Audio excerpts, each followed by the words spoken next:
No, no, no, no.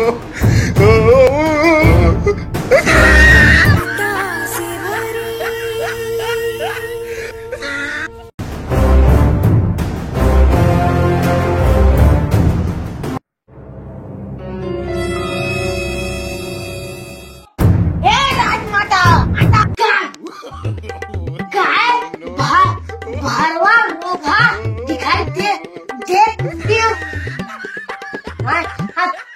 तैयार धोआ धोआ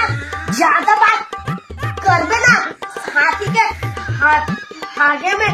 फेंकलवा के मार डाल। हाँ चुपचाप रही भरवा बहुत हो थे आजकल तो चुपचाप रही सेनापति सही रहेगा। चुपचाप रही भाग भाग भरवा भाग पहली बार बात ला चुपचाप सुन भोसड़ी दी तो काय हो गया छूटा बोल चल बाहुबली बेटा है ना दारू पी के नखरा नाचा से गायब। अच्छा मोल लायका ना नगरा ने नाची तदा कौन है नाची रे भरवा हमरे तो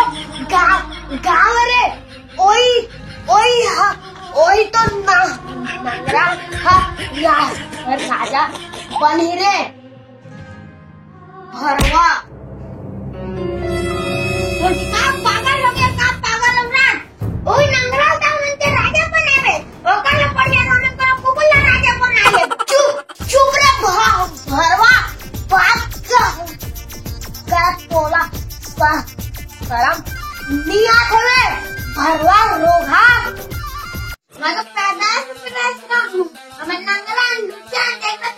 बताया है ना क्या था भरवा रोगा जा कोई जरूरत ने तो तोला राखे के कोई जरूरत नहीं भरवा भाग दिया भाग भरवा रोगा बर हो रे आज का तो पावर है बोल रे भरवा रोगा बेशरम तो पाली में भरवा